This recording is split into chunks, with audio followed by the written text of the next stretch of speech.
Well, hello, beautiful people. Angela Renee, the creative doula.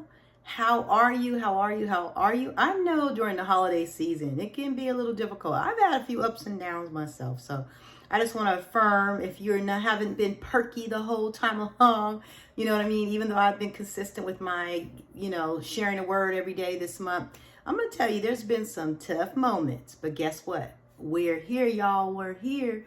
We're working our way through all of our challenges. But I want to share something with you guys today. I was in a really good meeting today with some community folks that I just think are amazing and are making some things happen. And one of the topics that came up happened to do with what we're talking about today, the fourth day of Kwanzaa, Ujamaa, which is cooperative economics. And you guys know I'm always looking at, I love the collective thing, but if we don't have our own personal stuff right, we're not going to be able to participate and be who we need to be in any cooperative situation, right? So a part of the conversation, someone brought up our thoughts, like they're doing a study. She's doing a study with Black people. I wasn't sure if it was just Black women or Black men and women, but Black people basically, and their perspective on finances, right? And the example of, for some of us that are 40 and over would probably remember, is when sometimes our parents would be like, the phone rings and you go, don't tell them I'm not here, right? Because you automatically, the phone's ringing and your parents are thinking it's a bill collector, right? Or your mother, thinking it's a bill collector. And so it's like, tell them I'm not here, right? So not only are we learning to lie, but we're also developing this unhealthy mindset around money, right? So we have this financial trauma that we're dealing with. And so anyways, this woman was doing a study, and as we're talking about totally structuring a community that is for us and by us, right? She brings this up that this is often an issue that people of color have when doing business together, is our dealing with our financial trauma. And I thought, what a great topic to talk about today as we're looking at the fourth principle of Kwanzaa, which is cooperative economics. Because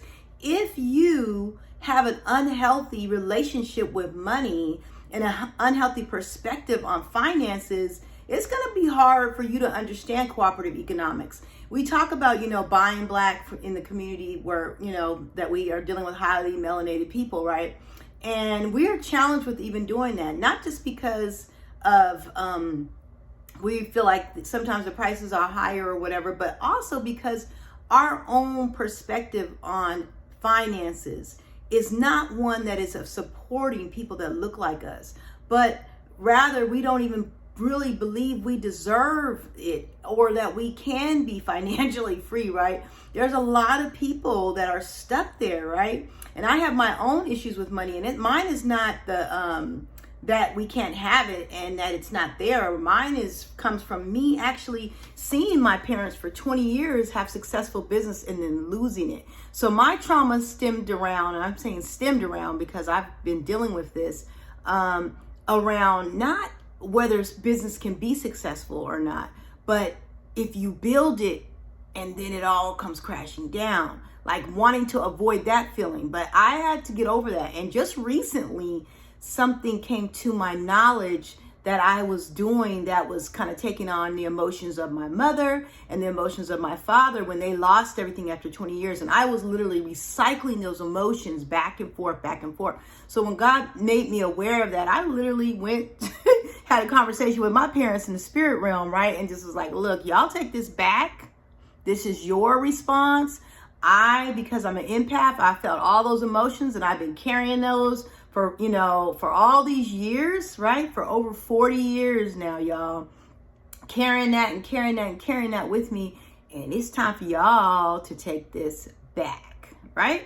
So that's what I did. And it has really helped my mindset. I'm still working through some of my financial trauma and emotional, financial trauma with that, because it doesn't just, you can become aware, but you got to work through it.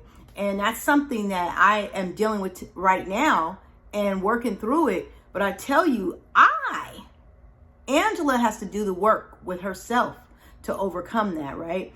And of course, it's nice to have help. I've got some help. I've got different people that I talk to that help me in this area. And I have some good people that are in business that I talk to and talk through just some of the challenges that they go through, making sure that their business is successful, so those things help. But I have to do the work, you guys. I have to be determined that I am going to overcome in any area that I need to overcome in. And that's the way you have to approach life, people.